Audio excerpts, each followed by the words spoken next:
A very good morning and a warm welcome to all the dear learners who have joined here today. I'm Dr. Ria Chukral from the Homeopathic Academy, and we are here today to discuss a very interesting and necessary topic, according to me. That's the protocol for homeopathic management of COVID-19 with Dr. Harsh Nigam. We have Dr. Harsh Nigam live with us right now, as you can see.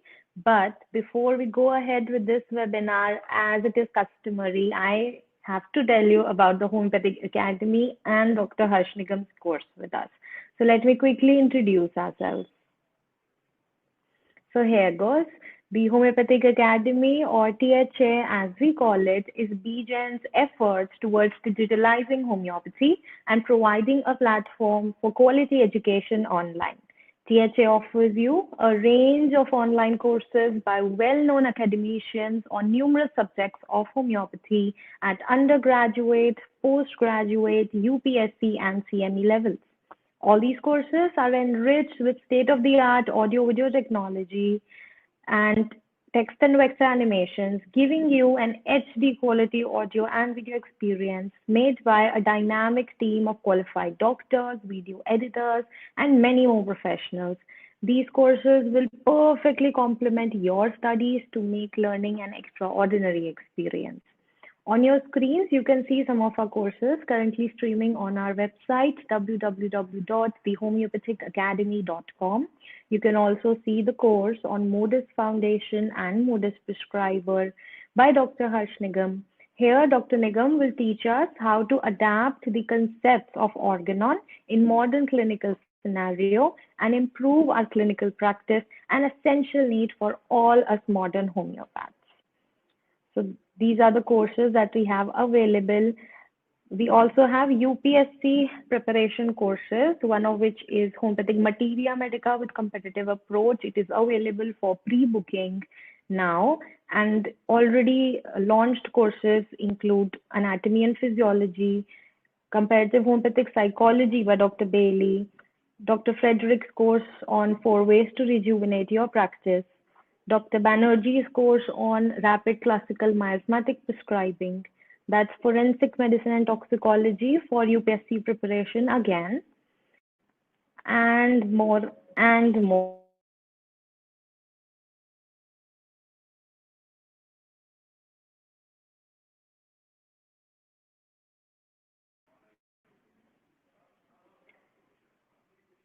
Sorry for the interruption, some internet issue from my side. So yeah, I was saying that this is the Dr. Harsh Nigam's course on Modus Foundation and Modus Prescriber. You can learn how to integrate homeopathy with modern clinical scenario. It is currently streaming on our website. You can absolutely visit us and go through it. So these are some of the courses, just a quick glimpse of these for you until we get our audience ready. So that's about THA. Thank you so much for listening. Yeah, coming back to this webinar, let me introduce Dr. Harsh Nigam to you all in case you have come here to learn from him for the first time. So Dr. Harsh Nigam, about him a little. So Dr. Harsh Nigam is a renowned practitioner and an author of 8 books on homeopathy and 12 research papers published in various Indian journals. Despite having obtained MBBS and MD in physiology, he could not suppress the heritage of homeopathy that he received from his father, Dr. Jagdish Chandra Nigam. He has obtained his membership of faculty from the Royal London Homeopathic Hospital, UK. He is currently spearheading a multi-speciality OPD hospital at Kanpur. It is a center of excellence in medical homeopathy. He focuses on research-based medical solutions to various health issues. He aims to establish homeopathy on its scientific merit and to make it integrated with orthodox medicine in such a way that the scope and limitation of homeopathy are well defined. His ambition to educate young homeopaths has led him to write 8 books on homeopathy. 2 of those internationally recognized books are on your screens right now. That's The Principle and Practice of Homeopathic Case Management and Miasma, A Road Less Traveled. He's also a nominated member of editorial board of Indian Journal of Homeopathy, and he's an ex-member for Special Committee of Clinical Research at the Central Council for Research in Homeopathy. So that is why we are so blessed to have him here with us to actually talk on COVID-19, a research-based, a research work of his on COVID-19 he'll be talking on. So really, we are extremely grateful. So, sir, please come live with us so that we can start learning. Hi, good morning, Dr. Ria. Good morning, sir. Thank you so much for being here with us. And before I hand over to you and we start learning, quickly explaining our learners how to work with this interface. So on the right-hand side panel of your screens, you have a short chat box. You may type your questions or whatever message you have for Dr. Nigam right there and press the button next to it to send it to us. I request you all to send your questions only after Dr. Nigam's lecture is over, as that might disturb him. So without wasting any more time, let's start learning. Over to you, sir. So, good morning, everybody. And today we are going to talk about management protocols for homeopathy. Now, this has been my wish and my life's ambition to provide protocols to upcoming generation of homeopaths so that you can work upon certain research-based uh, lines so that you may get predictable results. Now, these protocols that I have developed are based on a research of about 156 COVID patients. And you would see and you would find they are very helpful, these protocols, for your normal clinical practice. So, Dr. Dia, can you put the slides up, please? Thank you very much. So, let's start with our presentation. Quickly recapping what 2019 nCoV is. Coronaviruses are RNA viruses, as you all know. Although most human coronavirus infections are mild, the epidemics of two beta coronaviruses have high mortality. SARS-CoV had a mortality of 10%, MERS-CoV had a mortality of 35%. In comparison of these two, coronavirus 2019 nCoV virus or COVID-19 virus has a low mortality. Over the span of now about 1 year, the mortality has come to be about 5% worldwide. In December 29, though, a series of pneumonia cases of unknown cause emerged in Wuhan. Deep sequencing analysis from lower respiratory tract sample indicated a novel coronavirus. This was named 2019 novel coronavirus 2019 nCoV. Although today we call this COVID-19 virus simply because this has come to be a common nomenclature nowadays. Now, these findings by January 2 to 2020, we saw this was the first research that came out from Wuhan. 41 admitted hospital patients had been identified as having laboratory confirmed 2019 nCoV infection. Now, common symptoms at onset of illness were 98% had fever, 76% had cough, myalgia and fatigue were present in 44%. Less common symptoms were sputum in 28%, headache 8%, hemoptysis 5%, diarrhea 3%, while dyspnea developed in 55% cases. Lymphopenia in 63% cases. This is very important. Most of the viral infection cause lymphocytosis. In this, lymphopenia was present in COVID-19. So in your normal CBC, if a person has fever and you are suspecting a viral fever and you see lymphopenia, you must doubt COVID infection. Now, in all these patients who were admitted in the hospitals, all these 41 admitted patients had pneumonia in CT. It was later found out that this CT presentation of pneumonia is actually diagnostic, and it was called as GGOs, ground glass opacity, which was first present on the periphery. I'll show it to you later in my case. Now, COVID-19 complication included acute respiratory distress syndrome in 29% of cases, anemia in 19% of cases, acute cardiac injury in 12% of cases, secondary infection, that is septicemia, in 10% cases. ICU admission was needed in 33% of cases. Patients with severe illness developed ARDS and required ICU admission and oxygen supply. Now, patients with comorbidity, especially diabetes, also COPD, also hypertension, and age above 55 are at a special risk of developing severe illness. So these patients are specially to be looked on and taken care of if they develop COVID-19. Now the time between hospital admission and ARDS is as short as 2 days.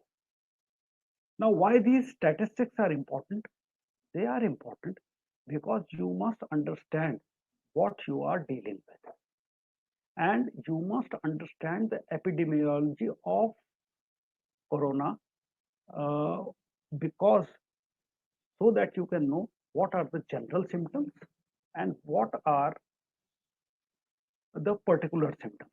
In homeopathy, while you are prescribing homeopathic medicine, while you are searching for the similia, you would have to know the general symptoms so that you can realize what the particular symptoms are.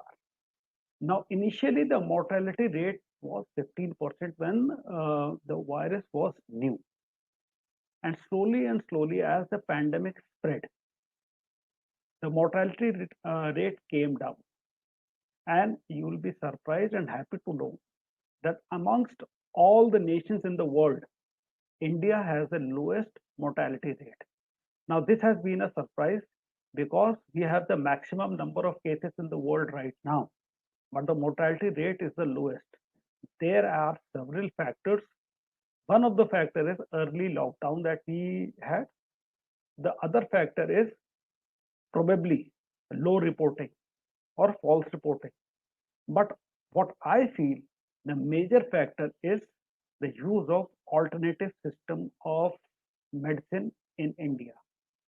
Because Indians believe in the alternative system of medicine, and most of them have been using some kind of Ayurvedic or homeopathic treatment.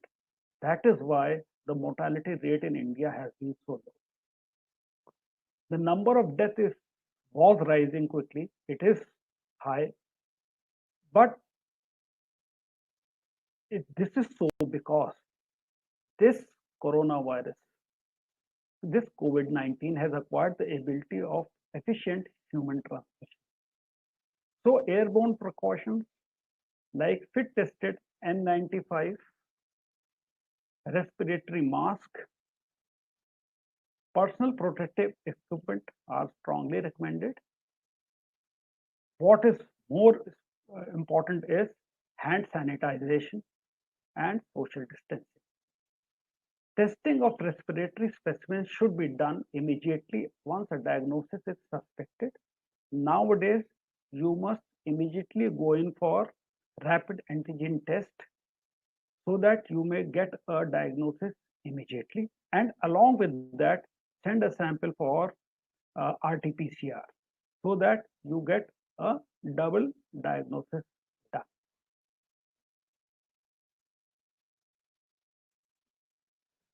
Now, how would we manage a case of COVID-19? There are certain steps. Number one, a patient informs you that he has symptoms. Now, the core symptoms of COVID-19 are fever, myalgia and fatigue, dry cough, or some kind of inflammation in the throat. Now, these are three core symptoms. Then the striking peculiar symptoms are loss of uh, taste and loss of smell. Now, if you have these symptoms, you must immediately be aware that the patient has likelihood of COVID-19. That is point number A, the likelihood of COVID-19. Then once you have a patient with a likelihood of COVID-19, you are to follow certain steps. Then B, you would have to define disease severity. Then C, you have to give certain advice to the patient and to the family.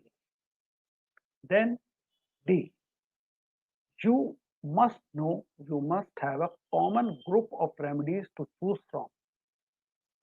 Remember, we are going to give you 10 common group of remedies, common remedies to choose from. But that doesn't mean that you cannot use any other remedy. You can use any remedy from the Materia Medica, provided it comes up in your repertory work. Then, certain advice for the homeopath. And lastly, the follow-up. Now, in these headings, we are going to study in stepwise fashion what is to be done when somebody presents to you with a likelihood of COVID-19. And in the end, I'm going to give you a flow chart on how to manage different scenarios of disease severity. That would be mild cases, how to manage mild cases, how to manage moderate to severe cases, and how to manage severe to critical cases. And at last, we'll show you certain cases so that you have the confidence to treat such cases. Now, once you have a patient who has a likelihood of COVID-19, you have to do an initial screening. Now, initial screening is best when you do it in a general way via telemedicine. You prefer to do the initial screening via telemedicine. But if the patient lands up in your OPD, then you do it in the OPD in a triage area. You gather symptom and signs. On the other hand, if you are screening the patients, you do the screening in the pattern of a form, and in the form you give a score to the patient. We are going to talk about that. If the score of that form is more than 5, you assume the patient to have COVID-19. So if you assume that the patient is having COVID-19, then what do you do? Then you do three things. Then you take a chart, a repertory sheet. Now I'll give you that repertory sheet. You first ask the patient, do you have fever with chill? Do you have fever without chill? There might be a case where there would be no fever at all. In that case, from the repertory sheet, you just remove the rubric of fever and only keep a rubric called as zymotic fever. We are going to talk about that too. Then you do other clinical, you add other clinical factors. You do an examination, that to a limited examination. Then you look for potential risk factors, and then you order lab testing. You do an immediate lab test and you order other lab test. So in the next slide, we are going to talk about the likelihood of COVID-19 scenario. Now, once you are doing initial screening, and you must remember, you have to keep yourself safe. And to keep yourself safe, what you would have to do is that you would have to do a telemedicine assessment. Whenever possible, undertake initial assessment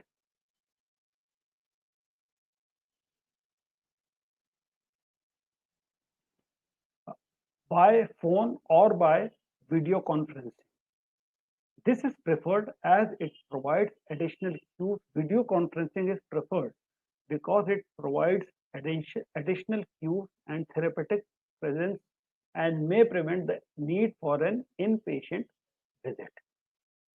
If you are doing assessment in person, if a person lands up to your clinic, make a triage area, a separate area where you can do the screening away from other patients. Look for symptoms and signs. Ask for the following things which are very important. Ask for the date of onset of symptoms. Ask for the core symptoms like fever, shortness of breath, dry cough, muscle aches, and tiredness. Ask for other symptoms like sore throat, headaches, runny nose, diarrhea, and nausea. Key symptoms are loss of smell and loss of taste. On the other hand, on the left side of your screen, you would see that there is a screening criteria and score form. Now you would see there are 10 criteria and there are points against it.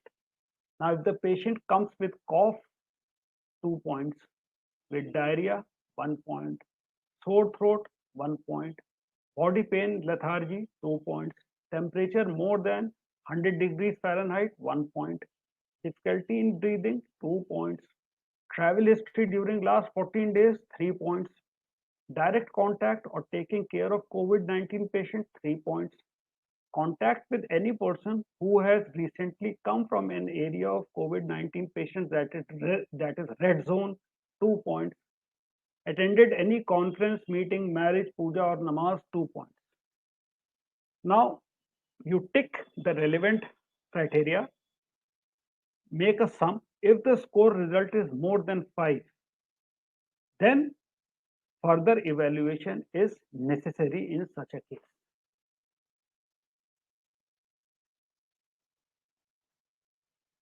Now, what is to be done in such a case where likelihood of COVID-19 is plausible? First thing, you do a format-based history taking. Now this format-based history taking, you already prepare a format. This is important. It would cut short your history taking time. Now, date of onset of symptom you must write down in your history sheet. When the patient had first symptom, that is the date of the onset of the symptom. But day 1 is the day when the patient came to you. Take them as COVID probable. Now divide these patients into 2, asking them whether they have fever with chill or fever without chill. I'll show you in the next slide, in next 2 slides, the repertory sheet or the format of the history. Then you must know the other clinical factors. Then you must order laboratory testing.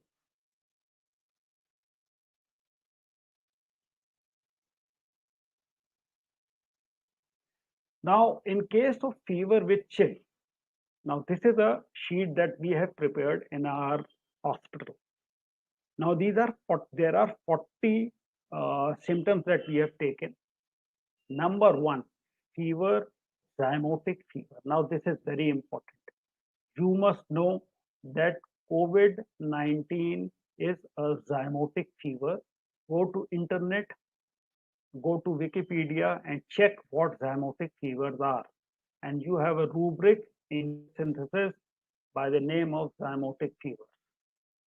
So even if the patient is not having fever, zymotic fever remains in your repertory sheet.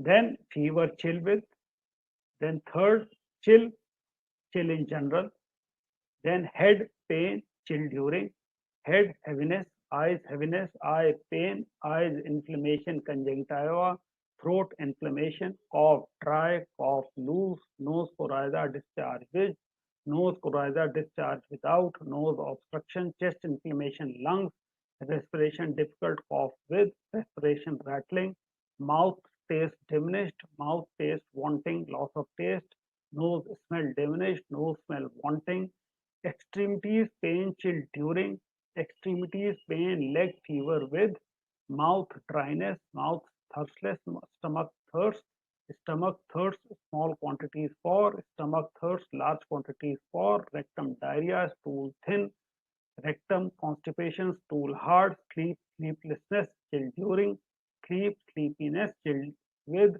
general weakness, fever, chill during. Then 36 to 40 is empty. Why this is empty? These four features are empty because here you can take striking mental generals, striking physical general, and striking particular symptoms of the individual patient. Now you see all the symptoms that are relevant, you take, other you delete, and you do the repertory work, you will get the medicine for fever with chill for this individual COVID probable patient.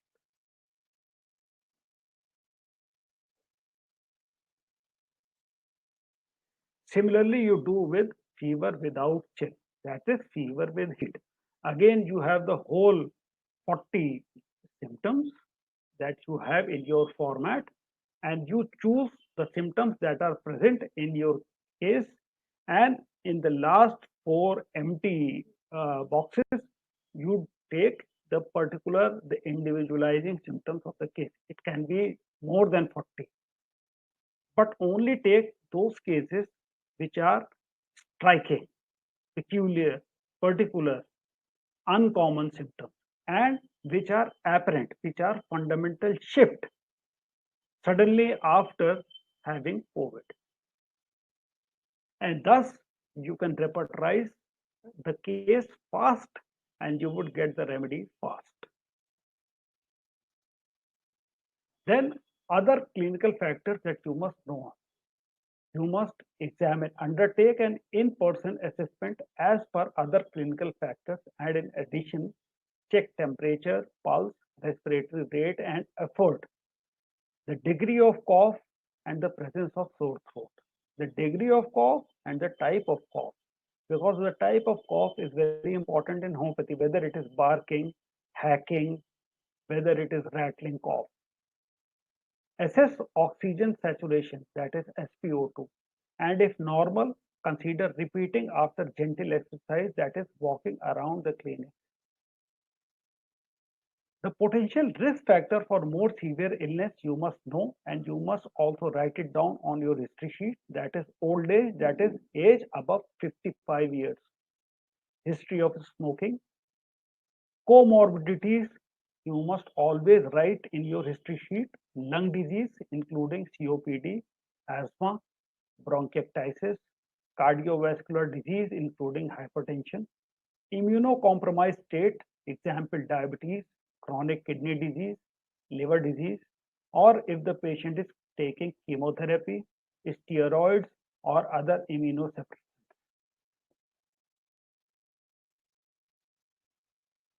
Then you must note symptom severity. Assess the degree of breathlessness by asking the person to describe their presenting problem in their own words while assessing the ease and comfort of their speech, the impact of their symptom on their usual daily activities, focus on any changes in breathing from normal, such as new audible wheeze. Be aware of differential diagnosis. Serious differential diagnosis include bacterial pneumonia, meningitis, and sepsis. Influenza is more likely to produce body aches, whilst COVID-19 is more likely to produce shortness of breath. In influenza, you would also find a lot of runny nose and sneezing, while in COVID-19, you are going to find more of dry cough and inflammation of throat along with breathlessness or shortness of breath. Now defining disease severity, but before defining disease severity, I would also like to tell you about the investigations that you must order in the first uh, visit of the patient, of the COVID probable patient. Now, there are two kinds of investigations. Immediate investigations are rapid antigen test, which is going to tell you stat with a fair degree of confidence level of 60% that the patient is having COVID or not. Then, at the same time, order for a RT-PCR test, which to the tune of which is a gold standard in diagnosing COVID-19, but it is also not fully um, specific. It has a specificity of 80 to 90%. The most specific test as of now for COVID-19 is CT scan. A presence of ground glass opacity GGO in CT scan is diagnostic of COVID-19. So even if RT-PCR is negative and you have symptoms which are like COVID-19, you must repeat RT-PCR after 3 or 5 days. You may be surprised. Other investigations which are required are CBC and ESR, complete blood count with ESR, HbA1c, IL-6 that is interleukin 6, CRP, LDH, D-dimer and PCT. Now these are predictive tests, especially in patients with comorbidity and old age. You have to get these tests done. You have a fair, you can predict very fairly that what might happen to this patient.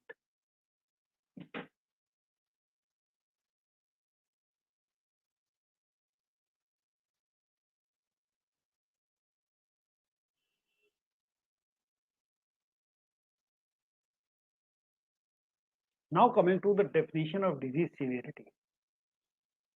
You are to define the patient in three categories: mild, moderate, and severe. Now, mild illness is adults not presenting any clinical features suggesting of moderate or severe disease or a complicated course of illness. The characteristics are either no symptoms or mild upper respiratory tract symptoms or cough or recent myalgia or asthenia without any shortness of breath or reduction in oxygen saturation. There might be low grade fever, but fever never crosses 100 Fahrenheit. Moderate illness. Stable adult patients presenting with respiratory or systemic symptoms or signs. Able to maintain oxygen saturation above 92% for normal person, and person with chronic lung disease above 90%.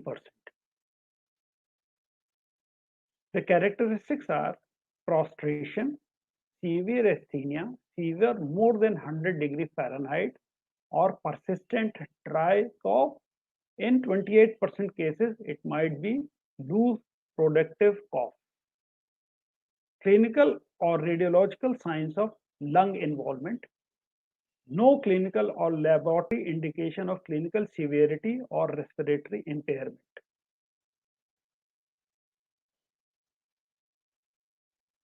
Severe illness. Adult patients meeting any of the following criteria are labeled as severely ill COVID-19 patient, where respiratory rate is more than 30 breaths per minute and SpO2 is less than 92% in a resting state. Now, how to do a follow-up in such a case? You must tell the attendant to do SpO2 regularly, daily, 4-hourly, check pulse rate 4-hourly and record it, check temperature 4-hourly. And the doctor must do a follow-up on day 1, that is the day the patient presents to you, day 3, day 5, day 7, and day 40. Now, what is the advice that is to be given to the patient? The advice is 15 days of quarantine and isolation for the patient, vitamin C and zinc supplement once a day after breakfast, steam and gargle 3 times a day, get the patient to buy pulse oximeter, check oxygen 4 times a day, that is on waking up, 12 p.m., 4 p.m., and at bedtime. Buy an oral thermometer. My experience is that the digital thermometer doesn't give you a fair reading. So I would suggest individual oral thermometer, buy a individual oral thermometer and check temperature again 4 times a day on waking, 12 p.m., 4 p.m. and at bedtime. No visitors are allowed and complete sanitation to be maintained. Advice to the family. Rapid antigen test of the whole family must be done and if possible RT-PCR of the whole family. Preventive dose should be given to the whole family and this preventive dose should be homeopathic. You may choose phosphorus 12 every 2 hourly to the family or arsenic album 30 every 2 hourly to the family. For me, phosphorus 12 and arsenic album 30 are the only two preventive that I have found to be effective. Phosphorus 12 when the patient is thirsty and arsenic album 30 when the patient is thirstless or having thirst for small amount of water. Now, what about the dose of the preventive? If the patient is if the family member is less than 15 years, 5 pills or 5 drops.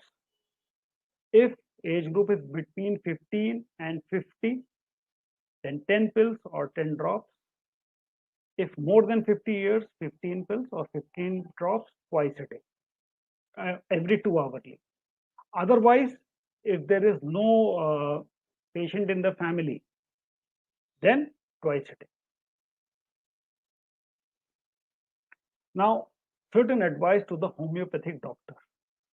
Remember the epidemiology of the prevailing epidemic in the case. Then only you can look for the particular symptom in the individual case and add to the common symptom. Repertorize each case and select the medicine. Prefer prescribing single medicine in mild cases. In case of moderate and severe case, layered prescribing works better as per our experience. Your experience might differ. Please investigate all cases, keep a proper record so that you can prove to the coming generations that homeopathy works and works wonders. Follow up on the following days. Follow up on day 1, day 2, day 5, day 9, day 50. This is the best way of following up.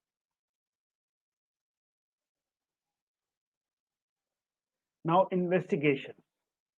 Day 1, as I've already told you, if any of these 3 tests are positive or increased, CRP, IL-6 and LDH, Then repeat test as per your wisdom. And I would say repeat test uh, on ninth day, repeat COVID rapid antigen test. You would be surprised to see that in most of the cases, by ninth day, COVID rapid antigen test would become negative. And on day 15, go in for a COVID antibody test to see whether the patient has developed antibodies against corona or not.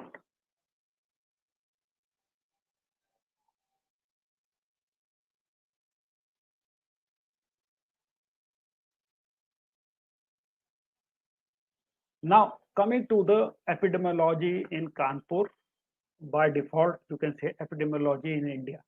In the beginning, we talked about the epidemiology in Wuhan. Now, after analysis of first 50 cases that presented to us via telemedicine at Dr. Nigam's Homeopathic Healthcare, we gathered the following stats for COVID-19 epidemic prevalent in Kanpur. Now, common symptoms at onset of illness were fever in 96% of cases. Now, if we break up these cases, 58% of cases had fever with heat and 38% of cases had fever with chill. Weakness and fatigue was present in 58% of cases. Dryness of mouth was present in 56% of cases. Cough, dry with fever was present in 54% of cases. Thirst present in 52% of cases, while 50% of cases had myalgia, whole body ache. But there was a striking singular peculiar symptom of this epidemic. In 38% of cases, there was pain in leg fever during. And you find, if you check out the repertory, you find Rustox to be a first grade remedy for this symptom.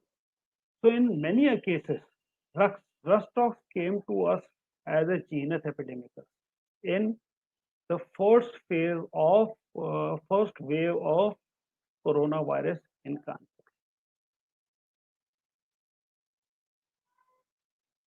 Less common symptoms are headache in 48%, nose smell diminished or wanting in 48% cases, inflammation of throat in 46% of cases, diarrhea in 30% of cases.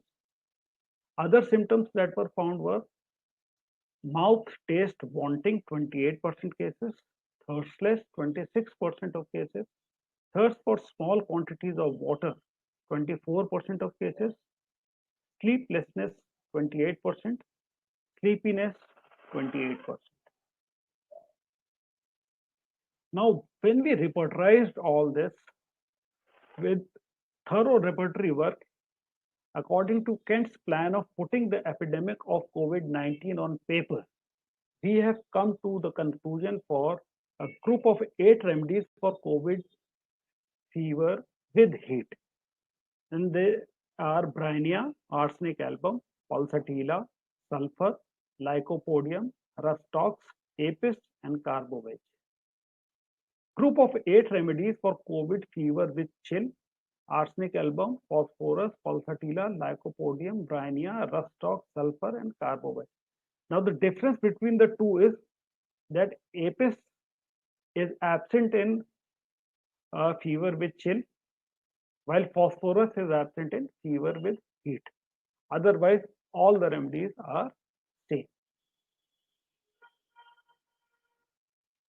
So, in the end, I would recommend at least 10 remedies for bedside prescription of COVID-19, and they would be arsenic album, bryonia, pulsatilla, rustox, carboveg, lycopodium, apis, phosphorus, lobelia, and china. They must be on your tips if you want to rapidly prescribe for COVID-19. Not to say that other remedies are not going to fit in. They can fit in if you can get them on your repertory work. Now, General advice. WHO has developed guidelines for home care and healthcare settings on infection prevention and control. These are called as IPC, Infection Prevention and Control, IPC strategies. And we know them all. They are wearing medical masks. Then WHO has already made us aware that wearing medical masks when not indicated burdens and creates a false sense of security that can lead to neglecting other essential measures such as hand hygiene practices. Furthermore, using a mask incorrectly may hamper its effectiveness to reduce the risk of transmission. So this is very important. Individuals without respiratory symptoms should avoid agglomerations and frequently visiting close crowded places like puja, like namaz, where many people are doing puja and namaz, like this is marriage season, marriage parties, and even if you are forced to go to such places, maintain distance of at least 1 meter from any individual with COVID-19 respiratory symptoms or otherwise also. Perform hand hygiene frequently, use alcohol-based hand rubs, even if hands are not visibly soiled with soap and water. And it is essential to use soap and water when hands are visibly soiled. If coughing and sneezing, cover nose and mouth with flexed elbow or paper tissue, and then dispose the tissue immediately after using and perform hand hygiene. Refrain from touching mouth and nose. Now, this is a very common thing that we Indians do. We keep on digging our nose and keep on touching either our mouth or eyes. Refrain it from doing. Individual without respiratory symptoms should also use masks with best practices. They should wear, remove, and dispose them, and use hand hygiene after removing the mask. Now, individuals with respiratory symptoms should wear a medical mask and seek medical care if experiencing fever, cough, and difficulty in breathing as soon as possible. Follow advice regarding appropriate mask management. Home care. Most Indian state government and legislative bodies allow home care isolation in suspected and mild cases of COVID-19 infection using isolation precautions. But there is a warning: COVID-19 infection presenting with moderate to severe symptoms should be managed by either government bodies or in the hospital. Now coming to the protocols and the flowcharts. Management of adults with mild COVID-19 infection. Managing the risk of infection. Who should manage the risk of infection? We should, as doctors. We must follow the national advice for use of PPE in non-inpatient healthcare, like our clinics. Setting during the COVID-19 outbreak, we must wear a PPE kit, we must have a mask sheet, we must have a facial mask. Manage any person clinically and epidemiologically assessed as being a suspected case of COVID-19 as if they are confirmed case. This is very important. Until they have a negative RT-PCR test done while symptomatic or till the symptoms have resolved. Now, baseline assessment for COVID-19. Check status of oronasopharyngeal swab result, that is rapid antigen test. If rapid antigen test is positive in patients with comorbidities or age more than 55 or 60 years, then get the following tests done: HbA1c, CBC-ESR, CRP, IL-6, LDH, D-dimer, PCT. Now, what is the relevance of all this? If HbA1c is increased and the patient is diabetic, advise the patient to have strict diabetic control either by allopathic medicines or by your homeopathy. In CBC-ESR, you must check what is the status of ESR, so that you must get to know the level of inflammation that is going on inside. Also check the platelet count, so that you may know that the platelet counts are not low, which may lead to internal hemorrhage, which may lead to DIC. If CRP is increased, you know that inflammation is of a high degree. If interleukin 6 is increased, if it is more than 7, you know that the patient is responding with very high inflammation. And if IL-6 is more than 50, he may lead or end into cytokine storm. If LDH is increased, again, he may lead to acidosis. And if D-dimer is increased, again, the chances of cytokine storm and septicemia, cytokine storm is increased, and the chances of DIC is increased. If PCT is increased, then chances of septicemia is high. So this is baseline assessment. Then next, things to watch out for.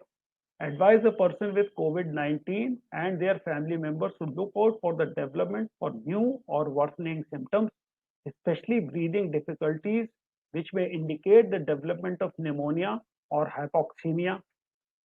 Reassure the person that 4 out of 5 people with COVID-19 will have a mild illness and will usually recover within 2 to 3 weeks after the initial onset of symptoms. If respiratory symptoms do worsen, this is most likely to occur on the 5th day or 3rd week of illness.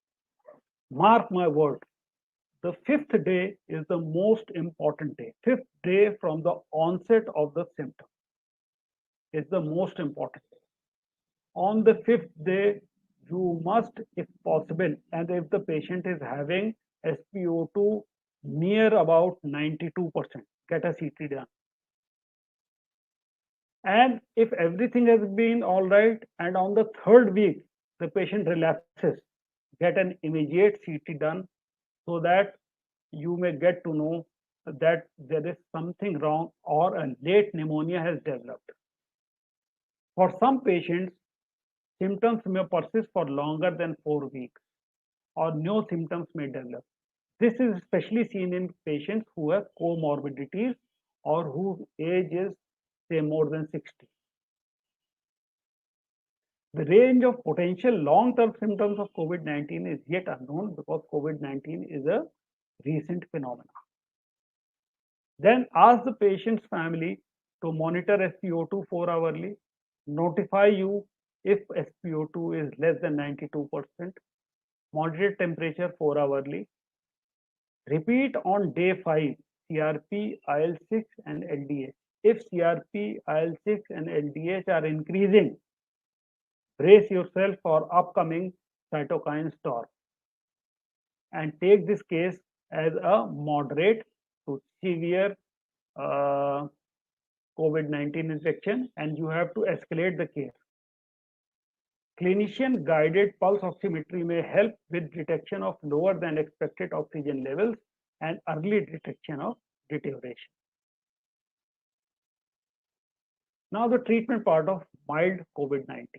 Manage mild COVID-19 in a similar way to seasonal flu and advise patient to rest, have plenty of water, and give homeopathic treatment, which is a treatment of choice. Do proper repertory work, select a single medicine, repeat the medicine frequently in a higher potency. Advise paracetamol 650 SOS if temperature is more than 100 degree Fahrenheit. Otherwise, no paracetamol is required. Especially you can see an antipyretic is generally not required for mild COVID-19, but a paracetamol or ibuprofen is appropriate and can be considered for symptomatic relief. Now, there are certain disease modifying treatments which are now being given by allopathic doctors without thinking, like antibiotics, HCQS, that is hydroxychloroquine, and steroids. Now see what the general say.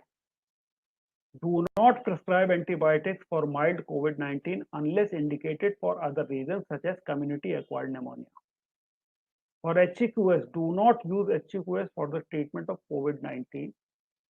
For steroids, do not initiate dexamethasone or other corticosteroid for the treatment of mild COVID-19. And I have seen cases gone wrong and COVID-19 being prolonged and pneumonia being prohibited because of use of steroids, HCQS, and antibiotics when it was not required. Next steps in care. Now, suppose the patient deteriorates, then you need escalation of care and you need the patient to be transferred to hospital. Now, transfer the person to hospital if they develop symptoms or signs suggestive of moderate to severe COVID-19, such as, now these signs are severe shortness of breath or difficulty in breathing, blue lips or face, which is indicative of cyanosis, pain or pressure in the chest, cold, clammy or pale or mottled skin, recent confusion or fainting spells, becoming difficult to rouse, patient is in stupor, little or no urine output, and coughing up of blood. How to transfer the patient to hospital? Check the person's wishes regarding the transfer. You must always check the family and the person's wishes regarding transfer. Clarify their SARS-CoV-2 status, that is COVID-19 status. If the person wishes to stay in home isolation, discuss care arrangements with family. Inform the caregiver the infection risk at home and public health directives regarding home isolation. If the person wishes to be admitted to hospital, advise the caregiver or family to call an ambulance and to notify the CMO office that the person has suspected or confirmed COVID-19. Therein, your job is done. Release from isolation. What is the criteria to release the person from isolation? Refer to the relevant state and territory public health service advice. My advice would be that you must release the patient after checking his fever on day 50. If the fever is normal, patient is asymptomatic, his IL-6, CRP, CBC, ESR, everything is normal. His COVID-19 antibody IgG, IgM are normal, especially IgM is normal and IgG is raised, which means he is now immune to COVID-19. Then the patient is fit to be released from isolation. Now coming to management of adults with moderate to severe COVID-19. Now setting of care of such patients. Manage people with moderate COVID-19 in hospital when possible. Manage people with severe COVID-19 in hospital with ICU and not simple hospital. Consider admission of people with likely or confirmed COVID-19 if they are hemodynamically unstable, hypoxemic, which means SpO2 on room air is less than 92%, and people who have comorbidity. Now, definition of disease severity. Moderate illness, stable, but patient presenting with respiratory or systemic symptoms or signs, able to maintain oxygen saturation about 92% or above 90% in patients with chronic lung disease. While in severe illness, respiratory rate is more than 30 breaths per minute, oxygen saturation is less than 92% at rest, and a ratio of oxygen saturation and inspired oxygen fraction, that is SpO2 is to FiO2, is less than 300. This is severe illness.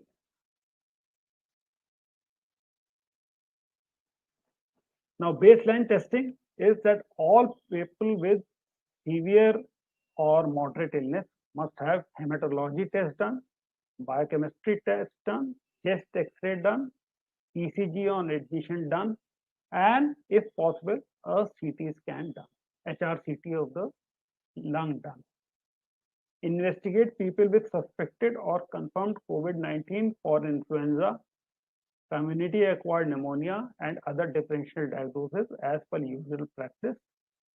In cases where a strong clinical suspicion of COVID-19 remains after the negative RT-PCR, continue isolation and treatment as for a provincial COVID-19 diagnosis. Repeat RT-PCR as soon as possible, adding a stool PCR if loose stool is happening. If CRP, IL-6 and D-dimer PCT are positive, then continue treating the patient on the line of being COVID-19 positive. Monitoring and marker of clinical deterioration. As I've already told you, for people with COVID-19, monitor markers of clinical progression such as rapidly progressive respiratory failure and sepsis, especially on day 5 to day 10 after onset of symptom are very important. In all people with suspected or confirmed COVID-19, perform ECG and hematology and biochemistry lab tests as clinical indication to monitor for complications such as acute liver injury, acute kidney injury, acute cardiac injury, or shock. Do not routinely perform CT scanning in people with suspected or confirmed COVID-19, but chest X-ray is mandatory.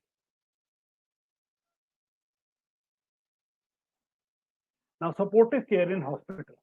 In all people with suspected or confirmed COVID-19, anticipate complications such as arrhythmia, cardiac problems, sepsis, and multi-organ failure. Homeopathy as supportive care in ICU must be used if allowed. For pneumonia management, homeopathy should be used as per Borland's protocol. Now, what is Borland's protocol? We are going to talk in our next webinar. Fluid management should be done. Respiratory support must be given. Escalation of care. For if the patient still deteriorates, then escalation of care must be done to the level of severe to critical COVID-19 care, which we are going to talk next. Now, management of adults with severe to critical COVID-19. Here you must use low molecular weight heparin, use BiPAP or ventilator as per need. Patient is in shock, one must manage shock. Now the definition of disease severity. Severe illness. Adult patient meeting any of the following criteria: respiratory rate more than 30 breaths per minute, SpO2 less than 92%, oxygen saturation and inspired oxygen fraction less than or equal to 300. While in critical patients, this SpO2 FiO2 ratio is less than 200, or the patient is in acute respiratory distress syndrome. This includes patients deteriorating despite advanced form of respiratory support, or patients requiring mechanical ventilation, or other signs of significant deterioration like hypotension or shock, impairment of consciousness, or multisystemic organ failure. These are critical patients. Now, what is the management that we can do? As homeopaths, for pneumonia, we can help greatly with Borland pneumonia protocol. For shock, we can help with Nigam's shock protocol. We are going to talk about Nigam's shock protocol again in the next webinar. I would advise homeopathy as a supportive medicine in the ICU. I have been doing that in Kanpur.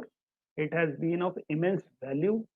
Certain ICU friends of mine have called me up and they have been pleasantly surprised with the value of homeopathy in ICU setting. It can be of immense value in modifying the end result of complicated pneumonias, SARI, acute ARDS, shock, impending or drug-resistant septicemia, ARS, stupor, and coma.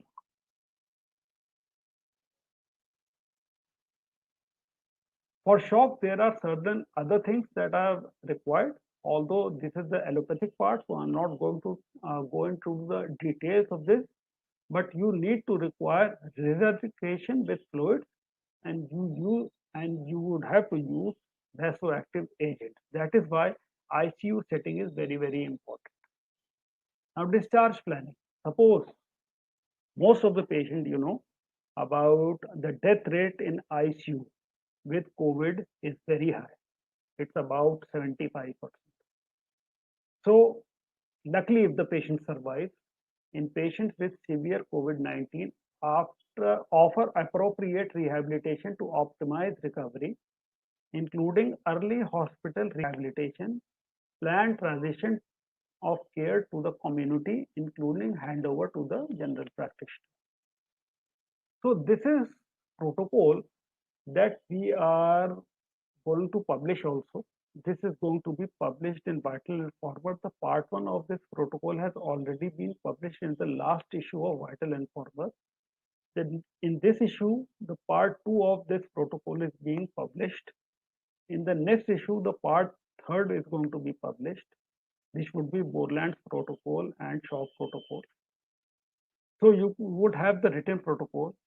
By December end, BJAN would be publishing my book on management of COVID-19. It is very sad, and I am saddened that Government of India has taken a very negative stand on homeopathy, and we have been, been treated as जिसको कहते हैं सौतेला व्यवहार. We have not been treated well by Ministry of Ayush also. Health Minister has come up with a protocol for Ayurveda, but no protocol has come, nobody has come up with a protocol for homeopathy. So I have tried to fill up the gap with this hope that my protocol is going to help as a foundation stone for future protocols to come up. So I would call my protocol as version 1, so that future protocol may come up with your clinical experiences, so that we can modify these protocols for a higher level of, with a higher input of cases that you people do. Now, here are certain cases that I would love to show you. If you see that this is a case of a person whose name initially is AJ, age 55 years. Now he suffered from COVID. His whole family had COVID. He was diabetic and hypertensive. He, on the 3rd week, he got symptomatically better. On the 3rd week, he had a relapse and he had severe dyspnea. We got him his CT scan done, and we found GGOs here. You can see the GGOs here. These are the GGOs. Now,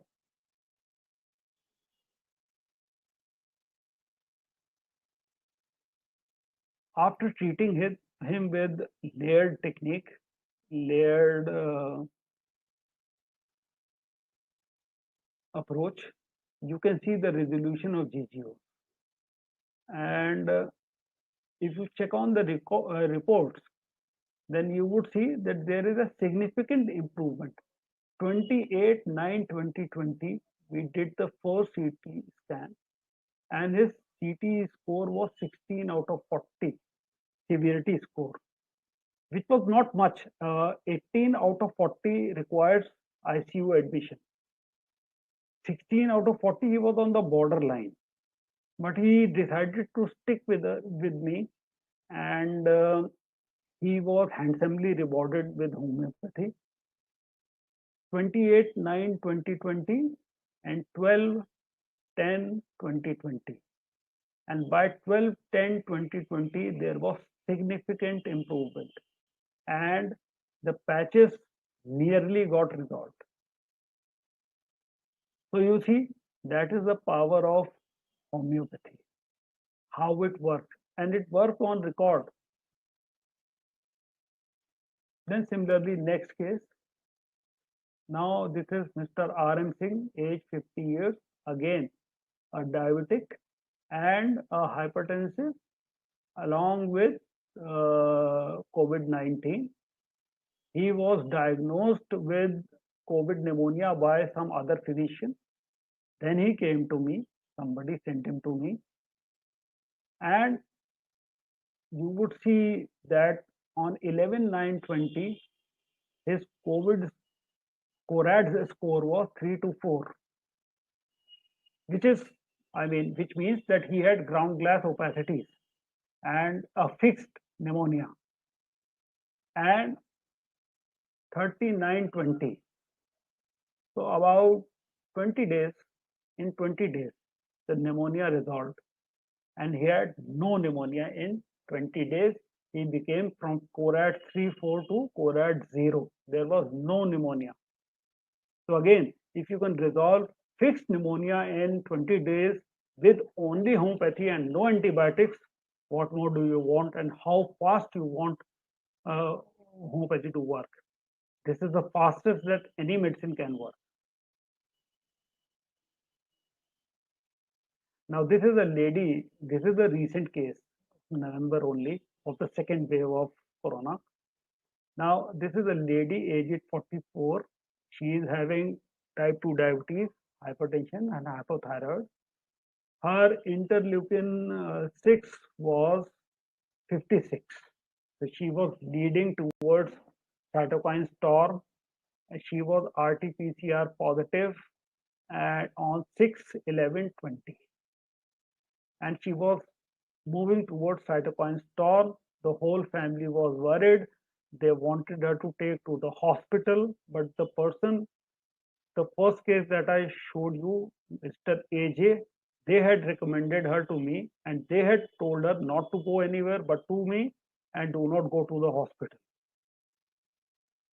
Now, if you see in this CT scan, you can see this is a GGO, ground glass opacity.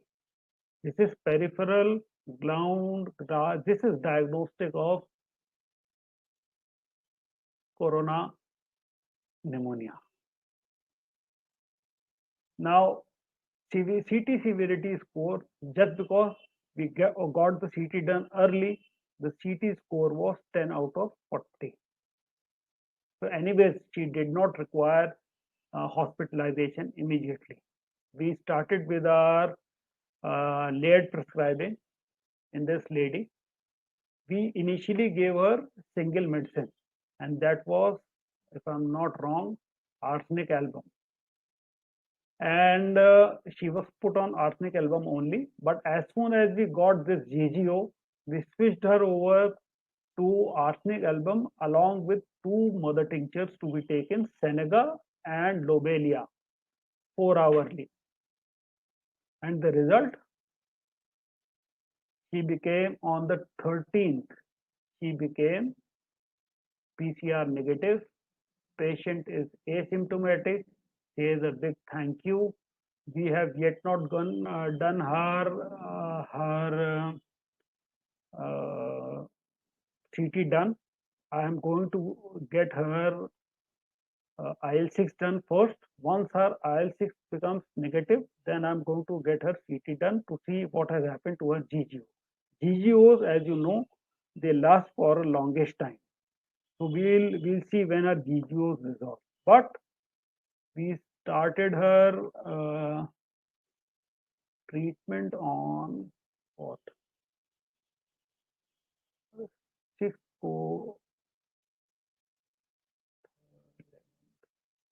on 3rd we started her treatment, and on 13th, in 10 days, her RT-PCR got negative.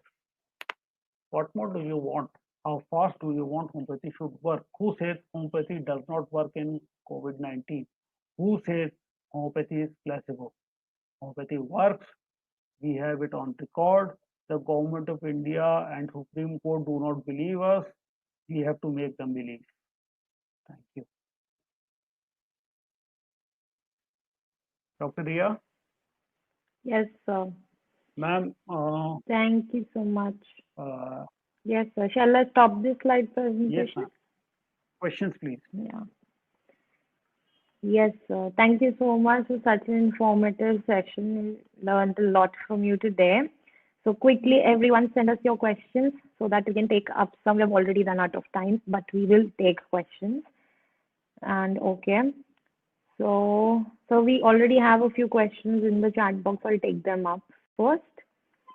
Okay, so a learner wants to know, can you please explain post-COVID complications too, in brief? Yeah. So post-COVID complications that come up are mostly profound weakness and myalgia and shortness of Okay. breath, and sometimes sleeplessness or excessive sleepiness. Now, the idea is very simple. You are to repertorize the case. There is no single remedy. You are to repertorize the case. Once you have repertorized the case, one rubric that I would suggest you must always take in such a case is ailments uh, after convalescence. You would find that Okay. rubric in generals, and that you must take. There is a sub rubric in ailments after convalescence, that is ailments after convalescence, influenza after. So Okay. you can take that also. One small remedy which is very, very important is Scutleria. If you have uh, body ache, I can only tell you, I am just guiding you to certain small remedies that you might not have read before. In this perspective, mostly people read Scutleria for sleeplessness, but Scutleria is a very good remedy for in low potencies, in 2x or 3x potency, even in mother tincture, for Okay. upping up the system after influenza. It calms down the anxiety, it calms down the nerves, it gives you good sleep, and it is of nutritive value. There is another remedy which is very important for aches and body aches and myalgia that remains after influenza, that is called as sarcolactic acid. So if you have not read sarcolactic acid, please do read sarcolactic acid. It's a small but wonderful remedy, especially for Okay. chronic fatigue syndrome or fibromyalgia after influenza. Any kind Okay. of influenza. COVID is an influenza also. Hmm. So that is important. Then, but the process of homeopathy is always simple. Once the storm has passed away, during the storm, you use asphoric, small remedies, means acute remedies. Once the storm has passed away, then you re-repertorize the case, see what are the symptoms that are left,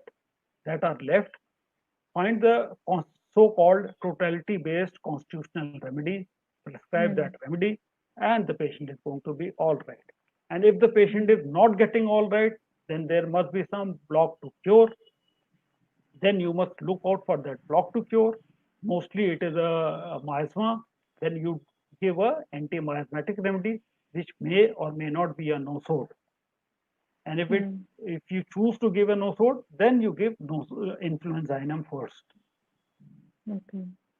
But influenza as a prophylactic for influenza is not a right choice. I would never advise. As a Hmm. prophylactic for any epidemic is a genus epidemicus, and that you would have to find out.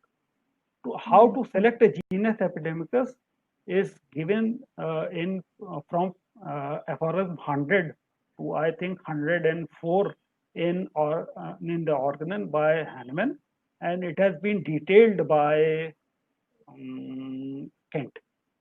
Okay. So, and in my book, I would be giving it to you. So you can read that, and you can anybody can select. Do not be influenced by the great names of the age. Hmm. They may tell you many things, but they may be prejudiced. For Okay. example, camphor. You see, a great name gave you camphor, and camphor proved to be wrong. Hmm. I when I first got to know about camphor as prophylactic for COVID, Mm, and it had come from a great man's mind. So I thought, why I had to search from where it came from. So I scanned the Materia Medica and books. So I could find only one reference of camphor you being written as a prophylactic influenza, and that is in Otto von Lesser's Materia Medica. okay. That camphor can be used as a prophylactic for influenza, but only in mother tincture. That means camphor, camphor balls, Hmm. Hmm. Hmm. Hmm. not Yes, to be sir. used in potency. Hmm. You see, so Hmm. great minds can, in their wisdom, can tell you something, but you Hmm. have a great mind too, and apply your reason gifted mind, apply the process of homeopathy, Hmm. and be your own animal. Select your own genus epidemic. Yes, sir. Thank you, sir. So, a learner wants, okay, the similar question that you have already answered. A learner wanted to know the role of influenzainum 200 in COVID. So, I guess you have I told already, you so, yes, that so, don't be fooled by the name of hmm, influenzainum. hmm, Influenzainum for influenza. Don't be fooled by yes, it. sir, yes, sir. Similarly, people use malaria off for malaria. Do you Hmm, know what is the source material for malaria off? I, uh, I guess the bacteria of it, no? No, I don't know the source, The sir. source material from which malaria off is made is sewage water. Oh, oh, okay. We didn't So, know that. Hmm. the source material for influenza is droplets of influenza. Now, Huh. influenza virus you have so many influenza viruses. Hmm. So how But can, I there are mean, many. this is not valid. Hmm. But Hmm. influenzainum for as a block to, if influenza is a block to cure, then influenzainum works wonderfully. Okay. Yes, it does, Hmm. but not as a prophylactic. Hmm. Somebody has asked me in private about Drosera being Yes, sir. used in Can COVID Roxana be 19. used? Hmm. Uh, if the similia is, yes, why not? If the similia is present, then Drosera for cough can be used in COVID 19. And Drosera Hmm. otherwise also has a Drosera patient has a tubercular background. So Drosera can be used. There are two important nosodes that are found very effective in moderate to severe COVID cases, and they are once pneumonia has started to develop, then AVR, tuberculinum aviare, is a very important medicine. And Okay. once pneumonia is fixed now, and you want to rapidly resolve it, then the nosode that works very well is hyposenia. Okay. So you can go and study your boric and or other materia medica, and you would find them to be very, very useful. I would say study Clark and boric. Clark is a wonderful materia medica to study the clinical aspect of any medicine. Hmm. Yes, sir. Any more questions? Thanks. Yes, sir. I'm just looking for more questions. I think we have covered almost all of them. Okay, learner wanted you to share the slides of the screening criteria. So don't worry, you'll receive a replay link for this webinar. So you can always go back to it and find it yourself. Everything that Dr. Harshnigam has taught us today, you can go through it again. And if you have, missed something as well. So, any more questions, anyone? Please send us like right now, or we will end this session and continue this learning process in the next session with homeopathic management, as Dr. Harshnigam has told us. Okay. Yeah, So somebody I has guess, asked about antibody tests have different numbers. What does it mean when it's low number versus four? okay. If in antibody test you have low number, that means you have a low titer or titer, Hmm. you can say. Hmm. So if you have a low titer or titer, which means your immunity against coronavirus is low still. But if you have zero, which means you are not yet immune to coronavirus, you are at a risk of infection. Like I have a titer of about 5. I have a healthy titer. Although I was taking homeopathic medicines as a prophylactic, so I never developed any symptom. I only had a symptom of anosmia for 1 day, no fever, no cough, nothing. And Hmm. I was taking phosphorus 12. So I had nothing else. But I developed good amount of antibodies, so I am immune now. My wife was taking phosphor, is still taking phosphorus 12. She sits with me, but she does not have any antibody. So she has antibody score of 0. So she is at a risk of having corona infection.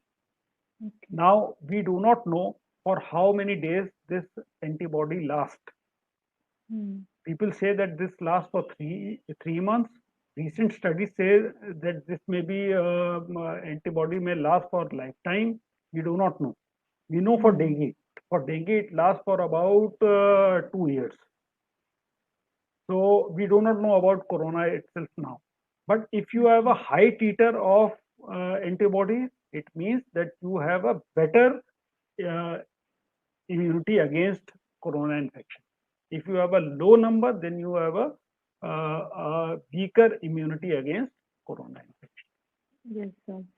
A learner has asked that what is the important diet to improve our immunity to prevent the infection? Well, I guess a healthy, There is balanced diet nothing and to, preventive. you see, immunity you don't understand. There Hmm. are two types of immunity: innate immunity Hmm. and And acquired acquired. immunity. Now, innate immunity is something that you have. Your Hmm. innate immunity is your skin, the barriers that you have, your Hmm. nasal Hmm. hairs, Mucosa. your Hmm. nasal mucosa. So they can be improved by anything which is healthy, healthy eating and Hmm. etc. etc. But your immunoglobulins, they are they are not affected by your diet. They are Hmm. not affected by Chyawanprash, etc. It is all hogwash. You see, Hmm. they they are only affected when you get to have an immune challenge. And that Hmm. immune challenge, when you have a fresh, protein enter into Asian. your Yeah. bloodstream, Hmm. then you have an immune challenge. So Hmm. that challenge, when you get, then your immune system responds to it. That is called Hmm. as acquired immunity. Acquired. So your acquired immunity is going to behave depending upon the genes that you have and Hmm. the vitality that you have. Now your vitality is dependent upon your genes and your constitution. So Hmm. genes is something that is given to you by your parents. Constitution Hmm. that is something that is given to you by God Almighty. And constitution, as you know, is of three types. This is Hmm. phosphoric, carbonic, and fluoric. Now this is physical constitution. So there is a combination of things. But diet per se has no role on immune system. Many people who are very poor have hemoglobin which is about say 12 to 13% because they have sattu and they have kacha pyaz and roti only, Hmm. especially Hmm. people living in Bihar. And many people who are very rich, they are pale, white, they are Hmm. hypothyroid, Hmm. and they Hmm. have anemia, classic case of ferrum metallicum, Hmm. and they are rich people. They eat Okay. plenty of things, but that doesn't get into their system. So they have good diet, but they have poor system. Hmm. So diet per se is not important. Your system is more important, Yes, sir. and that can be improved by healthy lifestyle and good amount of exercise and yoga, etc. Hmm. Yes, sir. So another question, sir. We all are acquiring what is called as herd immunity. So a learner wants your Yeah, comments on many this. people are thinking of some kind of miracle vaccine is going to come and cure them. I am predicting to you right now that no Hmm. miracle vaccine is going to Hmm. come, and vaccines that are be prepared for another bout of vaccinosis in the world. Yes, As sir. homeopaths, we are going to be, we Hmm. should now prepare ourselves for another bout of vaccinosis on humanity. And Hmm. this is thanks to Corona. This would be the late effect of Corona and Corona vaccination. Because Corona Okay. changes so rapidly in its strain that vaccines are going to be ineffective. Corona is Hmm. only going to go, it's not going to go actually, it's going to stay. We are going to adapt ourselves. Our immunity is Hmm. going to, immune system is going to adapt ourselves, and we, all are going to develop kind of herd immunity, and Corona would Hmm. become like any other common influenza, like SARS has become now common. So we are not Yes. bothered about SARS now. It Hmm. was like, bird flu, avian flu was so dangerous a few years before. It is not dangerous Hmm. anymore now. We don't think about it now Hmm. because our immune system has now adapted. Yes. Similarly, Sir. we are going to adapt to Corona after loss Hmm. of many, many lives, but we are going to adapt to it. That is the Yes, way to sir. go about it. Definitely. Hmm. By the time vaccines come to the Hmm. general public, Corona, we as Hmm. the humanity is going to adapt to it. Hmm. Right. So I guess another question, I guess let's take it as the last question for today. So how can we get COVID-19 no sort? A learner wants to know.